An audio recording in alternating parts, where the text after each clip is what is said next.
잘 지내셨습니까? 요즘에 황사, 꽃가루 이런 것이 너무 많이 있어서 여러분들 호흡 질환에 아마 영향을 미치는 것 같습니다. 꼭 마스크 끼시고 또 외출하고 오시면은 꼭 손발 다 씻으시면 아마 좋을 것 같습니다. 오늘 비가 촉촉하게 내리는데 봄비 가운데서도 이제 특별히 황사나 이 꽃가루가 이제 다 좀 하늘에서 내려왔으면 좋겠고, 또 여러분이 정말 오늘 담배와 같이 우리의 심령에 말씀의 은혜가 충만하시기를 축원드립니다. 오늘 우리가 마태복음 21장 말씀을 나눌 건데요. 지난 시간에 예수님께서 그 성전에 들어가셔서 얼마나 그 장사하고 또 성전에서 원래의 본질적인 것을 하지 않는 그 많은 무리들 향해서 화를 내시면서 상을 뒤엎으시면서 그러면서 성전을 정화하는 모습을 우리가 보았습니다. 그리고 하루가 지난 다음에 예수님께서 제자들에게 어떤 일이 일어나는지 오늘 성경은 이렇게 소개하고 있습니다. 18절 19절 말씀 우리 한번 같이 읽어볼까요? 18절 19절 말씀 앞에 나와 있는 대로 읽어보겠습니다. 시작. 이른 아침에 성으로 들어오실 때에 시장하신 길가에서 한 무화과 나무를 보시고 그리로 가사 잎사귀 밖에 아무것도 찾지 못하시고 아멘. 오늘 여기 성경에 보니까 시제가 나타나고 있죠. 그 시제가 뭐냐? 이른 아침에 이렇게 했어요. 이른 아침에 예수님께서 다시 성전으로 발걸음을 제자들과 함께 옮기셨다 이렇게 말씀을 하고 있어요. 그러니까 아마도 예수님이 성전에 아침 일찍부터 가다가 보니까 아침 식사를 안 하시고 그렇게 가신 것 같아요. 그날 아침에요. 배가 굉장히 예수님이 고팠던 것 같아요. 그러니까 예수님의 근본은 하나님이신데 인성을 가지고 계시다 보니까 배고픔을 느끼면서 우리의 인간과 똑같다라는 것을 오늘 본문에서 우리에게 말씀해 보여주고 있다는 거예요.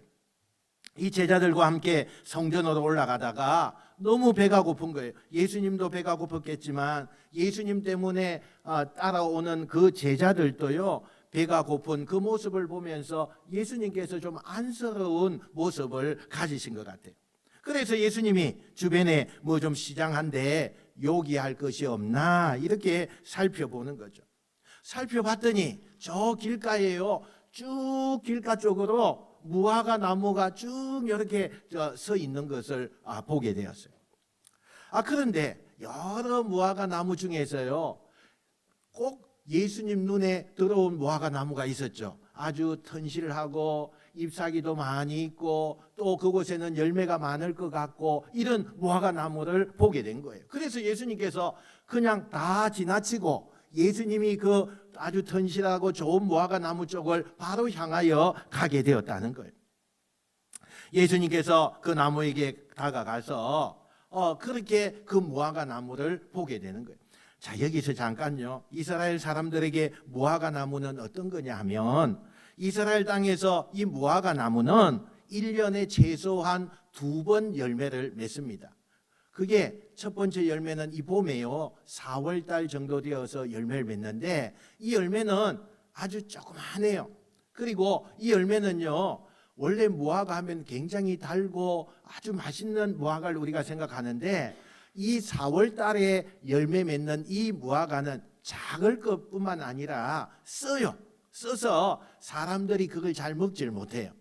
그런데 두 번째 나는 이 무화과는 6월 달 정도 첫 번째 무화과 나무가 다 떨어지고 열매가 떨어지고 난 다음에 두 번째 한 6월 달부터는 쭉 이제 우리가 상상하고 있는 생각하고 있는 너무나 달콤하고 맛있는 그 무화과가 열리기 시작하는 거예요. 그런데 오늘 여기에 보니까 아주 무화과가 조그마한 무화과 그걸 예수님께서 찾으셨는데 문헌에 보니까 써서 잘 못 먹는데 이것을 먹는 사람이 있었다는 거예요. 어떤 사람들이 먹었느냐? 여행객들 가운데 다른 걸 먹지 못하고 배가 너무 고팠을 때 임시 방편으로 그 무화과를 따서 조금 먹었다는 거예요. 그래서 그 배고픔을 좀 달랬거나 또 가난한 사람들이요 그것은 아무도 먹지 않아요. 그러니까 그 무화과 나무의 열매를 그 4월 달에 따서 쓰지만 그걸 먹었다는 거예요. 그렇게 문헌에 기록되어 있어요. 그리고 이제 6월 달부터 정말 달콤한 이 무화과 나무가 열리면 그때부터는 정말 많은 사람들이 수확을 해서 그 무화과 나무의 그 열매를요 말려서 더 달게 한다든지 잼을 만든다든지 뭐 그러면서 많은 것을 이용하는 것을 보게 돼요. 그러니까 지금 예수님이 시기적으로 6월절을 지키기 위해서 예루살렘 성전으로 돌아오시는 이 시기는요 막 4월달 봄이었다는 거예요. 그러니까 예수님이 뭘 기대하는 거예요? 비록 사람들이 대중들이 평상시에 먹지 않는 봄 열매, 쓴 열매, 또 조그만 작은 열매일지라도 너무 배가 고프니까 이걸 좀 달래기 위해서 입에 그래도 뭔가 하나 먹으면 그 배고픔이 좀 가신다고 생각을 하고 그걸 해결하고 싶었던 거예요. 사실 예수님은 갈릴리 시골 출신이기 때문에 그 이스라엘 땅에 언제 꽃이 피고 언제 열매가 열리고 언제 잎이 지는지 너무나 잘 알아요. 왜냐하면 늘 그렇게 살았기 때문에 그걸 너무나 잘 알고 있는 예수님이 그래서 이 무화과 나무에게 지금쯤이면 봄 열매가 맺혀서 열매가 많이 맺혀 있을 것이다 이렇게 생각을 하고 다가갑니다. 그 얘기는 뭐예요? 기대한다는 거예요. 기대한다는 거예요. 내가 먹을 걸 찾았다라고 기대하는 거예요.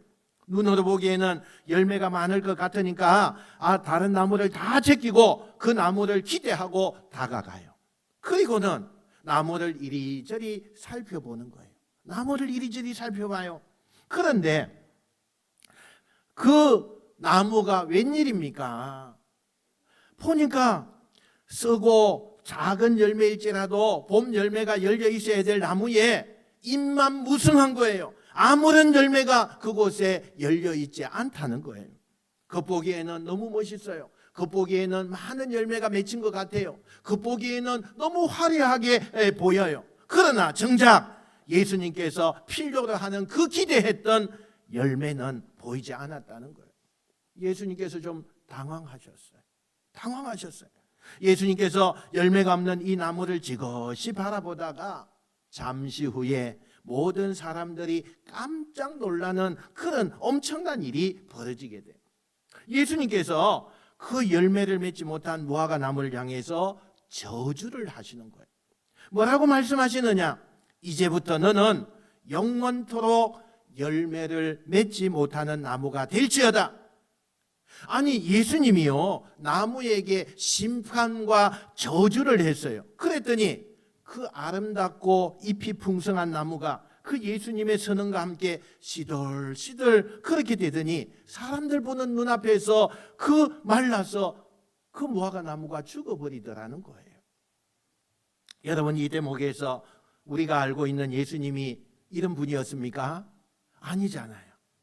예수님은 늘 가난한 자들 편에 섰고 늘 사랑이 풍성하여서 그 사랑을 많은 사람들에게 나누어 주고 항상 예수님은 약자 편에 서서 한없이 넓은 가슴으로 모든 것을 다 품으신 분이 예수님인데 어쩌자고 이 자연의 생명체에게 그런 저주를 하신단 말인가? 왜 그랬을까요?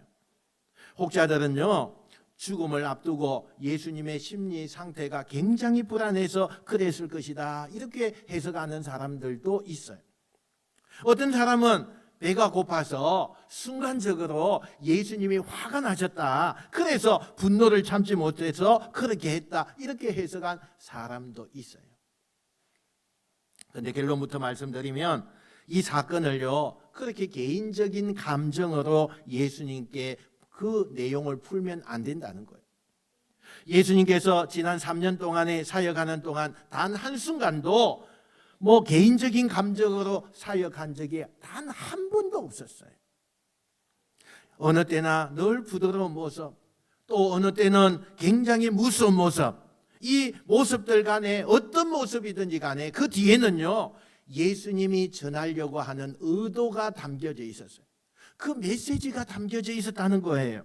그래서 개인적인 감정이나 예수님께서 화가 나니까 화풀이로 그렇게 하신 적이 단 한 번도 잊지 않았다는 거예요.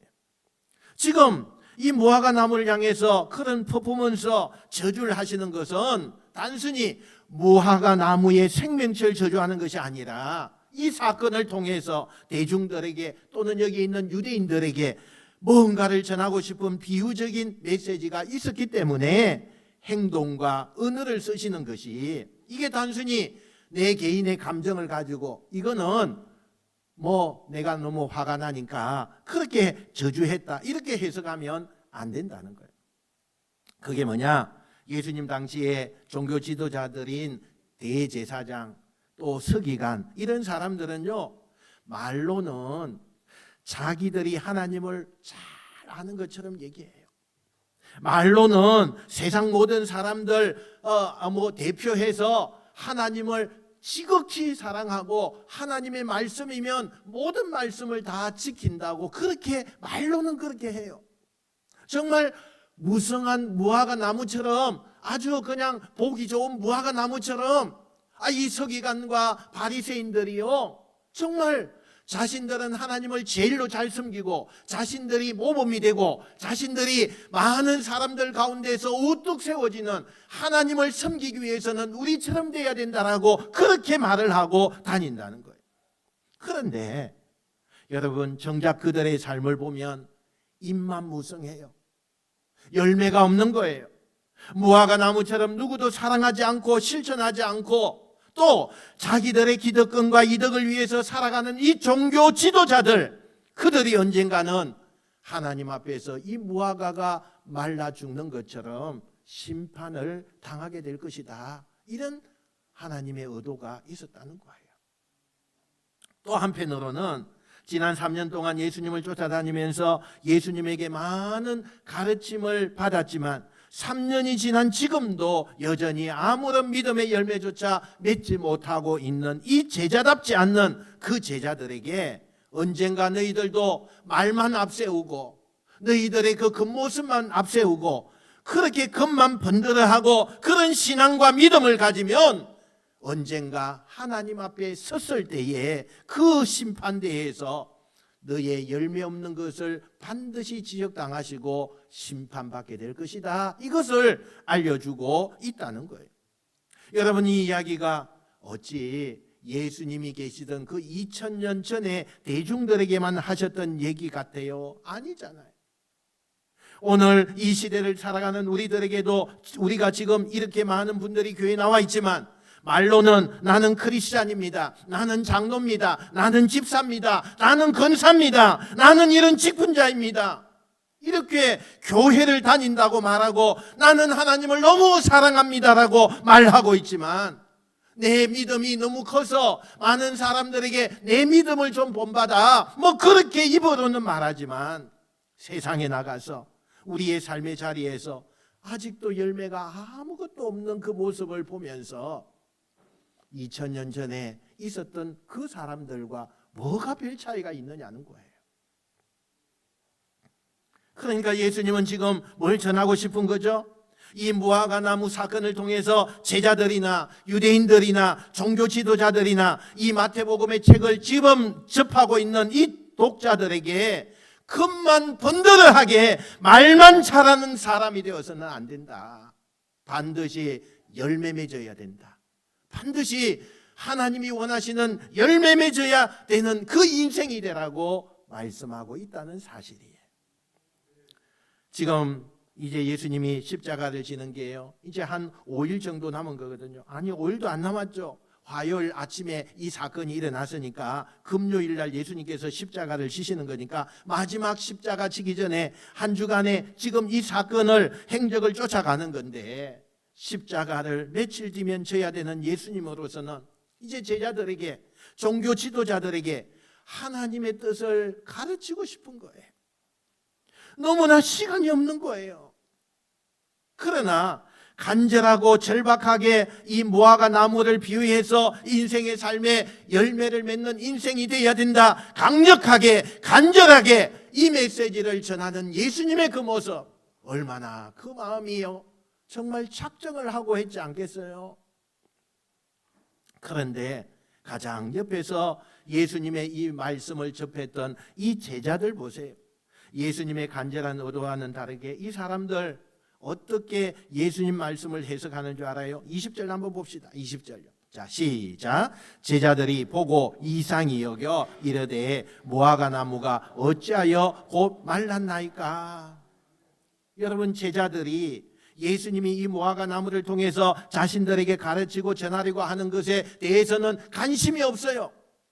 그냥 이 예수님의 놀라운 퍼포먼스를 보면서 막 박수를 치면서, 야, 어떻게 이런 일이 일어나지? 예수님, 이거 어떻게 하신 거예요? 그러면서 여러분, 이 사건 자체가 너무 신기했다는 거예요. 다른 사람이면 몰라도 예수님을 3년 동안이나 쫓아다녔던 이 제자들이 예수님이 전하려고 하는 그 의도에는 관심이 1도 없어요. 그냥 그 퍼포먼스, 놀라운 일, 이것에만 좋아하려고 박수치면서, 아니, 예수님이 이걸 어떻게 하신 거예요? 이거 마술이에요? 여러분, 너무 황당하지 않아요? 3년 동안이나 예수님을 가장 가까운 데서 그렇게 교육받고 눈으로 보고 했던 이 제자들이 왜 이렇게 3년이 지났는데도 여전히 엉뚱한 소리나 하는 인생이 되었을까? 간단해요. 이 제자들의 관심은 예수님이 전하는 진실의 소리, 예수님이 전하는 진리의 소리, 관심이 하나도 없는 거예요. 애초부터 지금까지 이 제자들은 예수님이라고 하는 이 정말 걸출한 이 스타를 통해서, 정치적인 힘을 통해서 내가 어떻게 하면 이 예수님을 통해서 그래도 나는 출세할 수 있을까? 예수님의 이 힘과 능력과 이런 것을 통해서, 권세와 능력 이런 것을 통해서, 이 인기를 통해서 나도 어떻게 하면 유명한 인기를 얻을 수 있을까? 여기에만 관심이 있는 거예요. 이런 생각이 자신들 안에 가득 찼던 이 제자들, 처음부터 지금까지 예수님이 가르치고 예수님이 전하려고 하는 이 진실에는 틀으려고 안 하고 자신들의 야망, 자신들의 꿈, 자신들의 그 목표, 그러니까 예수님을 통해서 출세해 보고 싶다는 자신들의 소원이 너무 크니까, 여러분, 사람이요, 내 소리가 너무 크면 상대방의 소리가 나에게 들어오지 않아요. 내 소원하는 것이 너무 크면 상대방이 어떤 좋은 이야기를 해줘도 그게 나와는 관계가 없어요. 들리지 않는 거예요. 내 소원이 너무 절박하니까 다른 외침이 내 마음에 안 들린다는 거예요. 그래서 지금 이 제자들은 자신들의 계획, 자신들의 꿈, 자신들의 야망이 자신 안에 너무 크다 보니까, 너무 가득하다 보니까 예수님이 그렇게 간절하게 외치고 절박하게 외치는 그 소리가 들리지 않더라는 거예요. 이 제자들이 지금 보여주는 잘못된 행동, 여러분, 성경은요, 이런 어처구니 없는 제자들의 실수담, 실패 뒷이야기 이런 것을 감추지 않고 성경이 왜 적나라하게 우리에게 이렇게 말씀하고 있을까요? 왜 성경에다가 이렇게 기록을 해놓았을까요? 너무나 부끄러운 얘기 아닙니까? 이건 좀 감춰주고 싶은 거 아닙니까? 그런데 왜 감추지 않고 우리에게 보여주고 있느냐는 거예요. 그러면 오늘 현대인들은요, 그런 의도를 가지고 우리에게 들려주는 이 성경의 이야기를 보면서 나는 예수님의 소리에 귀를 기울이는 제자인가? 아니면 여전히 내 소리, 내 계획, 내 야망의 소리가 너무 커서 나에게 그렇게 끊임없이 던져주시는 주님의 그 진리의 소리가 나에게는 들려지지 않는 사람인가? 한번 생각해 보라는 거예요. 가장 좋은 예배는요, 예배를 통해서 나에게 말씀하시는 주님의 소리를 듣는 거예요. 하나님은 우리가 드리는 예배를 통해서, 물론 이렇게 목사의 말씀을 통해서 나에게 들려주시는 말씀이구나 이렇게 깨닫게 하실 수도 있지만, 찬양을 통해서, 여러분의 기도를 통해서 나에게 들려주시는 세미한 음성을 듣게 하실 때도 있다는 사실이에요. 우리 일상에서요, 우리가 기쁜 일을 만나는 사건을 통해서도 하나님이 말씀하셔요. 우리가 슬픈 일을 당하는 그 슬픔 가운데서도 하나님이 말씀하셔요. 끊임없이 충격적이고 끔찍하고 아니면 기쁜 사건을 통해서 주님이 우리에게 끊임없이 말씀을 보여주고 있는 거예요. 그러니까 하나님이 우리에게 말씀하시는 방식과 통로는요, 우리의 일상을 통해서 굉장히 다양한 방식으로 끊임없이 우리에게 말씀하는데, 문제는요, 우리가 그렇게 끊임없이 하나님이 말씀하시는 그 소리가 나에게 들리지 않는다는 사실이에요. 왜 듣지 못하느냐? 내 소리가 너무 큰 거예요. 내 야망이 너무 큰 거예요. 내 소원이 너무 큰 거예요. 주님께서 말씀하시는 그 세미한 음성이 그 내 내면 속에 큰 내 소망들 때문에, 내 소리 때문에 들리지가 않게 된다는 거예요. 그래서 가장 좋은 예배는요, 가장 좋은 신앙인은 뭘 해야 되느냐? 내 소리를 끌 줄 알아야 돼요. 내 소리, 내 소망하는 것, 내 꿈을 좀 짓눌러서 꺼야 된다는 거예요. 꺼야 돼요. 우리가 내 소원에 아무리 충분한 이유가 있고 내 계획이 아무리 정당화되고 그것이 주님의 음성을 넘어서면 안 된다라는 것을 지금 말씀하고 있는 거예요. 여러분, 저는 구약의 모세를 보면서 왜 하나님께서 팔팔하고 능력 많을 때 모세를 쓰지 않고 저 초야에 묻어두었다가 이제는 정말 할아버지가 돼가지고 힘도 없고 아무 주목하지도 않는, 힘도 빠지고 야망도 없고 소원도 없고 그런 모세를 다시 불러와서 왜 쓰셨을까? 젊었을 때 한 40살 되었을 때 하나님이 그 팔팔한 기운 가운데 있을 때 쓰셨으면 얼마나 좋았을까? 왜 그렇다고 생각하세요, 여러분? 왜 젊은 나이에 팔팔하고 아주 총기가 있고 누가 봐도 리더십이 있을 때 왜 모세를 쓰지 않고 저 광야에다가 묻어두었다가 아무것도 못하게 해두었다가 할아버지가 되어서 80세가 되어서 그렇게 하나님이 불러서 다시 왜 쓰게 했을까요? 그 이유는 간단해요. 그때서야, 그 나이, 그 환경이 돼서야, 내 힘이 빠졌어야 세미한 하나님의 음성을 들을 수 있었기 때문이에요. 여러분, 내 소리가 너무 크지 않나요? 하나님이 지금 끊임없이 여러분에게 이런 환경 저런 환경 주면서 지금 말씀하는데 그 소리가 들리지 않고 여러분의 꿈을 향해서 하나님 이거 해주세요, 저거 해주세요, 이거 해줘야 되지 않습니까? 이것만 우리가 바라보고 있지 않나요? 우리 교회가 이렇게 다니면서요, 신앙생활 하면서 참 여러분이, 저는 이런 것들 하면 참 좋을 것 같은데, 늘 여러분이 교회 올 때마다 내 소원을 하나님 앞에 말하는 것보다 먼저 하나님의 마음을 듣는 훈련을 해보세요. 성전에 딱 들어오고 내가 하나님 앞에 딱 섰을 때에 나를 채우는 그 간절한 소리, 그걸 내가 좀 다 끄고 대신에 내 안에 하나님이 들려주시는 말씀을 채워보세요. 여러분, 아무리 숨 넘어가는 다급한 기도를 드릴 때도 내가 바라는 것만 해달라고 쏟아내지 말고 오히려 하나님 뜻을 알려달라고 구하는 그 훈련을 한번 해보세요. 여러분의 인생에요, 놀라운 일들이 일어나게 될 거예요. 하나님 앞에 부르짖어서 소리쳐서 내 소원은 이거예요. 하나님, 내가 요구하는 거 이거고요. 아버지, 내가 당신의 자녀인데 나를 이렇게 좀 해주세요 라고 고래고래 소리 지르는 것보다 더 위대한 기도가 뭐냐? 내 소원을 말하기 전에 아버지의 마음의 소리를 내 안에 가득 채울 때, 그때 그 영혼에게, 그 인생에게 놀라운 일이 일어날 줄로 믿습니다. 저는 오늘 이 마태복음에 등장하는 제자들의 실패의 모습을요, 우리는 이 세상을 살아가면서 수없이 이 말씀을 묵상하고 또 묵상하면서 두 번 다시 우리 인생에 이 제자들처럼 내 야망, 내 계획, 내 꿈, 이 내 주장의 소리가 너무 커서 그 하나님이 들려주시는 소리를 차단하는 사람이 아니라 하나님이 들려주시는 그 소리가 내 마음에 차곡차곡 들려져서 그 소리가 들려야 우리가 살 거 아닙니까? 그 소리가 들려야 우리가 일어설 거 아닙니까? 어떻게 그 소리를 듣지 않고 인생의 진리를 우리가 찾는다고 이야기할 수 있겠어요?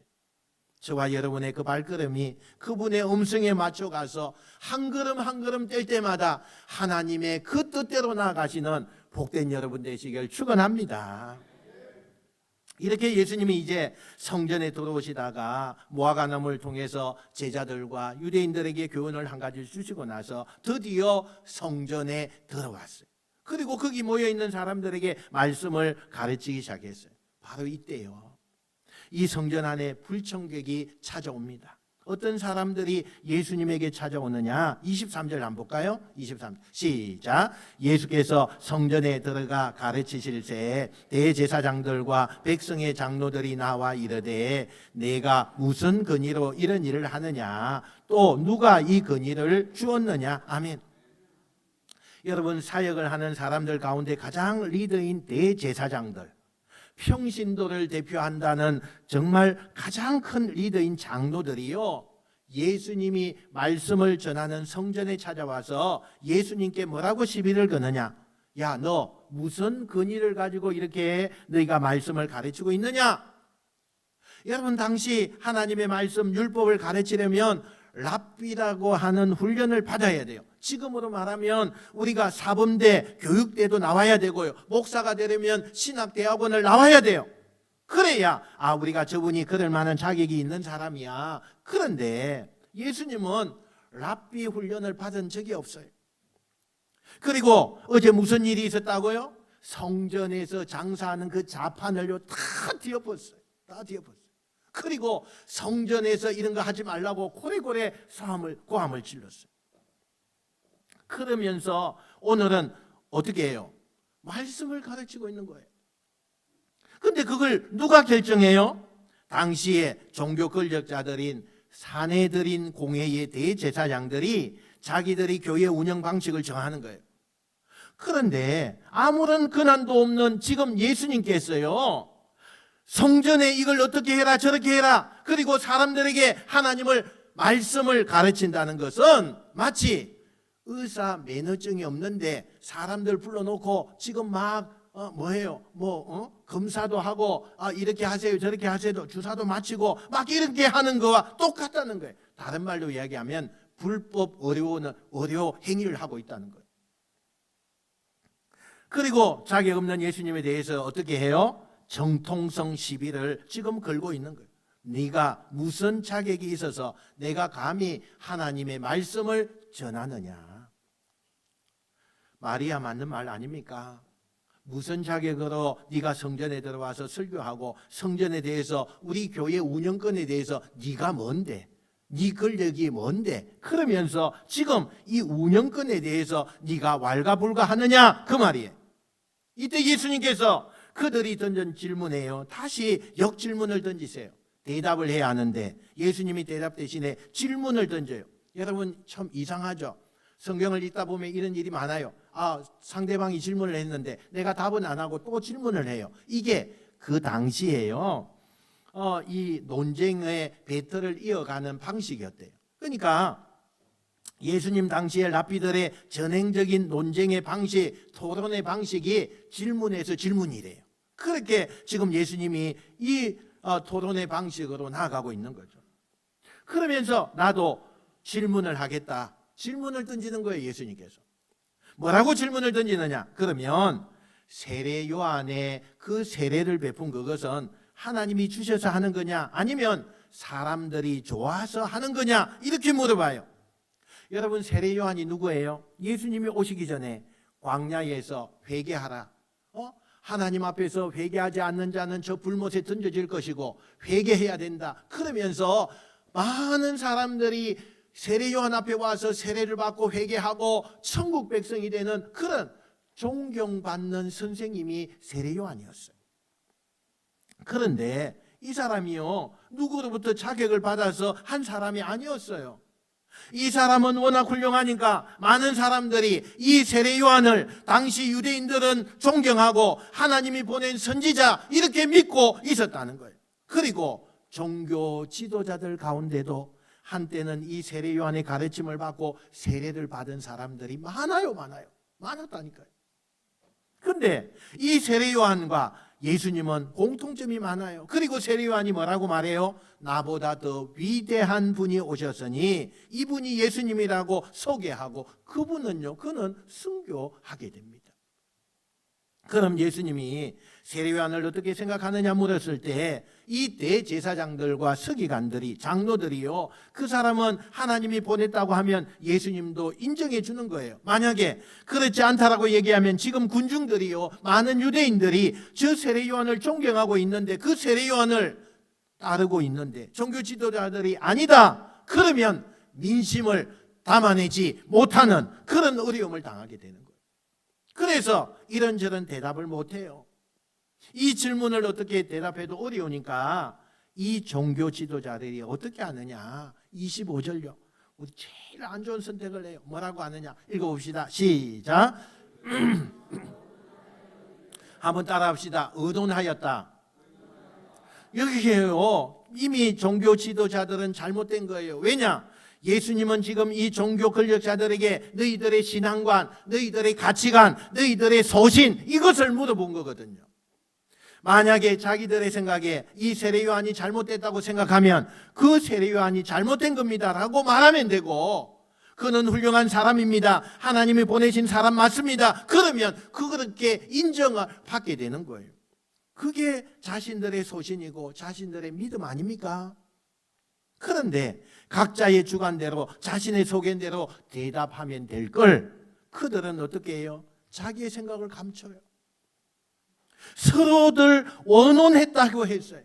이 이야기는 무슨 이야기냐? 내 주장, 내 가치관, 내 믿음관, 내 철학, 이런 게 없었다는 얘기예요. 어떤 원칙도 어떤 철학도 없으니까 오직 예수님의 경쟁에서 어떻게 하면 이길 수 있을까, 오직 이거에만 집중하는 거예요.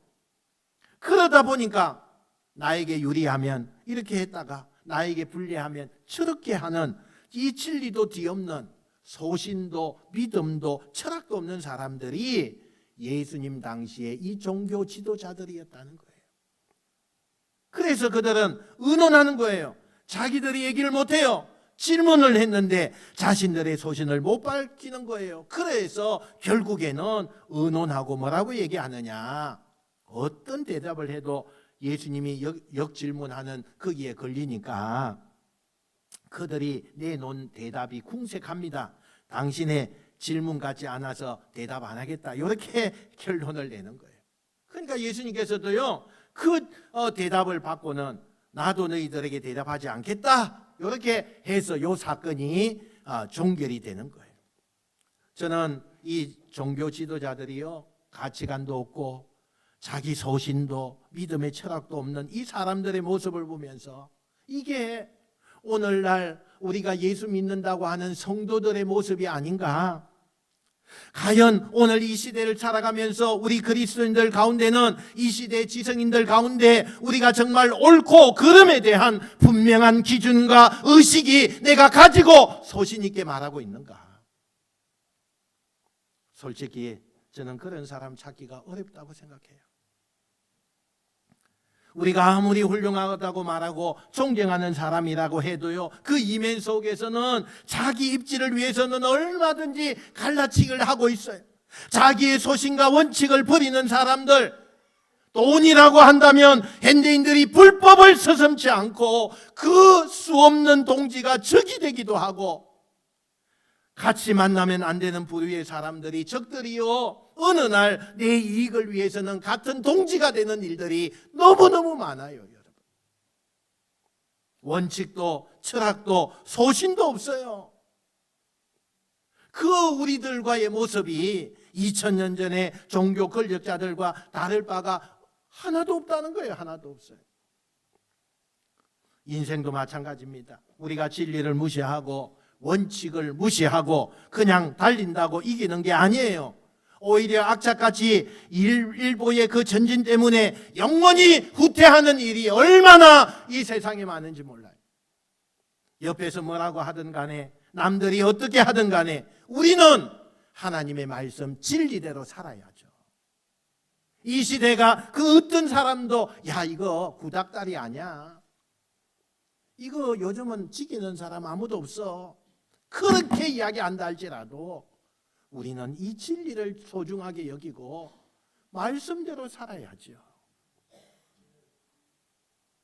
당장은 그 사람에 비해서 후퇴하는 것 같아요. 내가 좀 사람들에게 야 저 사람 바보야, 저 사람 저 영 그냥 안 되겠어, 그렇다 할지라도 그것이 저와 여러분이 영원히 이기는 자가 되게 한다는 것을 믿으시길 축원합니다. 세상의 동료들이 또는 세상의 친구들이요, 세상 사람들이 어떻게 살아가든지 간에 적어도 교회를 다니는 사람이라면 내 자신의 소신이 있어야죠. 자신의 철학이 있어야죠. 자신의 가치관을 당당하게 믿고 말하고 하나님이 주신 그 진리의 길을 걸을 수 있을 때 하나님은 우리에게 이야기해요. 너는 내 제자다, 너는 내 사람이야, 이런 이야기를 하실 거란 말입니다. 오늘 성경이 우리에게 들려주는 두 가지의 잘못을 여러분 정확하게 보기를 원합니다. 내 소원과 내 계획의 소리를 끄고요, 먼저 하나님이 들려주시는 소리를 들을 수 있게 되기를 축원합니다. 요즘에 같이 경쟁시대가 얼마나 심해요. 그러나 이기는 것에 집착하지 마시고 한 걸음 뒤처지더라도 이게 진리면 이 진리를 붙잡고 이 진리대로 일러준 대로 여러분이 나아가시는 그런 귀한 예수님의 제자가 되시길 축원합니다. 따라합시다. 하나님으로 인하여 행복해지는 사람, 이런 사람이 되시길 축원합니다. 하나님으로 말미암아요 내가 너무 행복합니다. 하나님으로 말미암아 내가 내 행편과 내 처지는 너무너무 힘들지만 나는 너무 마음에서부터 행복합니다. 하나님 너무너무 행복해서 감사합니다. 이렇게 고백하는 놀라운 진짜 답을 여러분이 행하시는 은혜의 성도들이 되시기를 주님의 이름으로 축원드립니다. 기도하겠습니다.